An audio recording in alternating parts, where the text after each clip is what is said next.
皆さんこんにちは。Welcome back to Say Japanese Podcast. This is episode 16.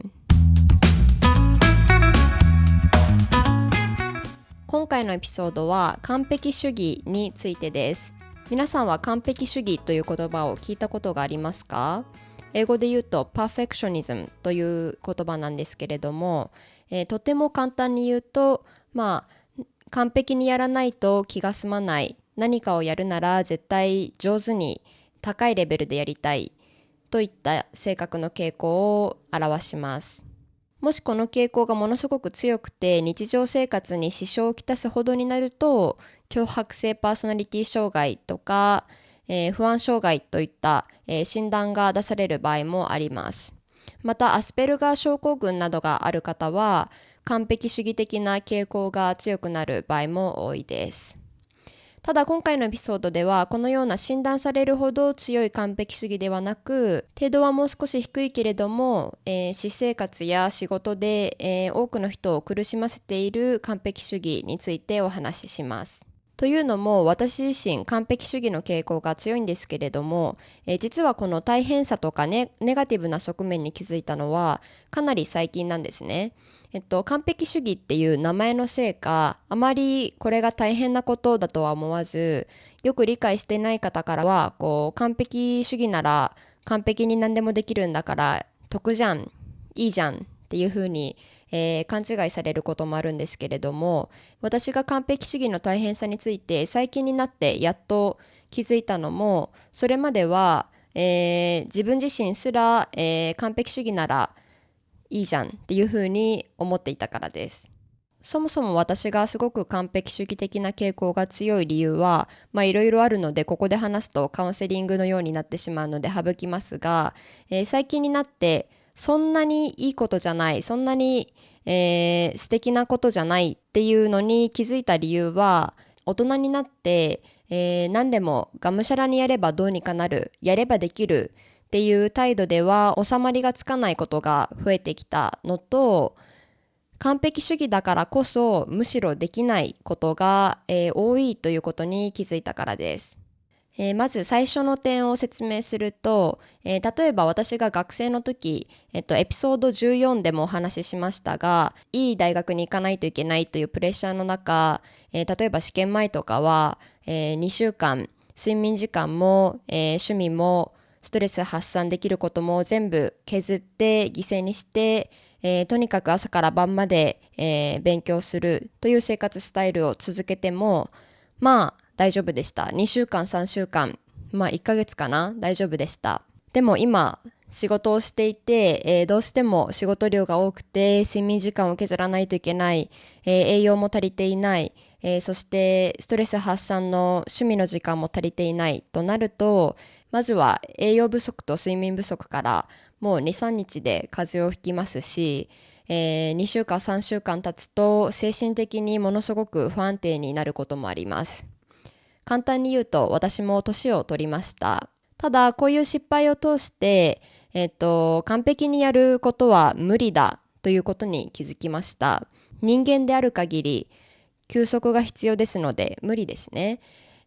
そして完璧にやらないことが少しずつ増えてきて気づいたのは、それでも大丈夫、完璧にやらなくてもどうにかなることがほとんどです。今はとにかく少しずつやる、ゆっくりやる、80% くらいの完成度を目指してやるということを意識していますが、こうしてからとにかく楽です。ストレスがずっと減りました。では次に2点目の完璧主義だからこそできないことが増えてきたということに関してで、これも少し年齢が関係していると思いますが、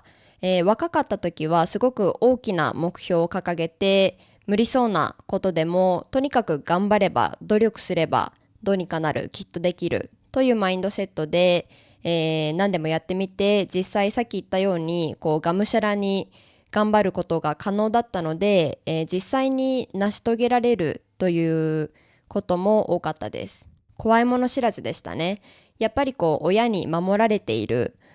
失敗したら親が守ってくれるという無意識の安心感が強く影響していたと思います。でも23歳を過ぎた頃くらいからやっぱり自分で、家賃を払わないといけなくて、海外に一人で暮らしていてっていう状況で、むしろこれをやってみたい、それをやるからには、うまくやらないといけない、いやそんなにうまくなるために努力をする時間もエネルギーもお金もない、じゃあやらないっていうふうに、始めることすらなく諦めてしまうということが増えてきました。ここ 1,2 年くらい私はこういう傾向が強くて、知っている方もいると思うんですけれども、昔から、音楽とか DJ とか音楽プロダクションが好きで、細々とやっていたんですけれども、そういうのも最近は例えば DJ だったらやるからには大きなクラブでできるようにならないといけない、いやそんなにフルタイムで働きながら練習できない、じゃあやらない方がいいっていうふうに考えてしまって、大好きだった音楽にも手すらつけないようになってしまいました。今立ち上げているさやジャパニースクールも実は1年間ぐらいずっと頭の中にアイディアはあったんですけれども、考えれば考えるほど、でもこうしないといけない、いやそんなことできない、失敗したらどうしよう、いや失敗できないっていうふうに、怖くなって結局やらずじまいで時間が経ってしまいました。やっとこの完璧を求めてしまうからこそ失敗が怖くて始めることすらできていないという状態から抜け出したのは、仕事でも私生活でもものすごく行き詰まっている、前に進んでいない感じがして、以前は単純に楽しいからという理由でやれていたことが、あんまりなくなってしまった、本当に楽しさのためだけにやるっていうことが減ってしまって、でなぜだろうと考えた時にこの完璧主義的なマインドセットが影響しているのかなと、気づきました。でそれ以来、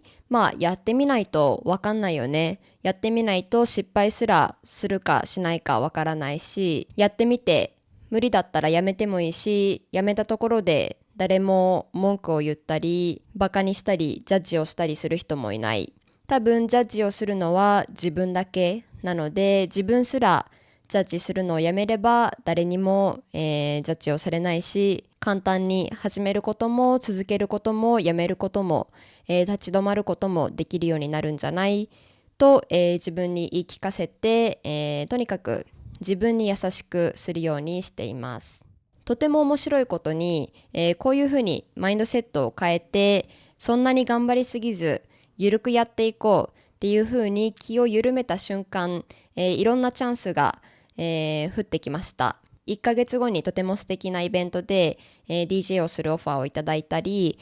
さやジャパニースクールも、始められることになりましたし、実は、曲を作り始めていて、それを一緒に歌ったり作ってくれる人も、出会ったりして、今まで止まっていたことが、急に動き出しました。もちろんここで大切なのは、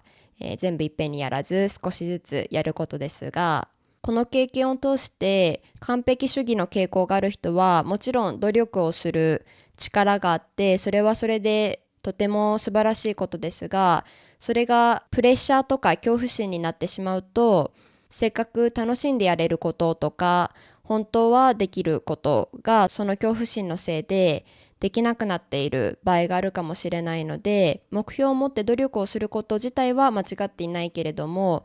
高い完成度を目指しすぎないということもものすごく大切だと学びました。では一般的な話というよりかは私の個人的な経験についてになってしまいましたが、皆さんはどうでしょうか。完璧主義に悩まされた経験はありますか。逆に皆さんの中で、自分は完璧主義とは真逆で、むしろものすごくチル穏やかな人ですっていう人がいて、私にとってはそういう性格の方は本当に羨ましいんですけれども、もしそのせいで逆に悩んでいることがあったら、ぜひそれもコメント欄で共有してください。では最後まで聞いてくれてありがとうございました。また次のエピソードでお会いしましょう。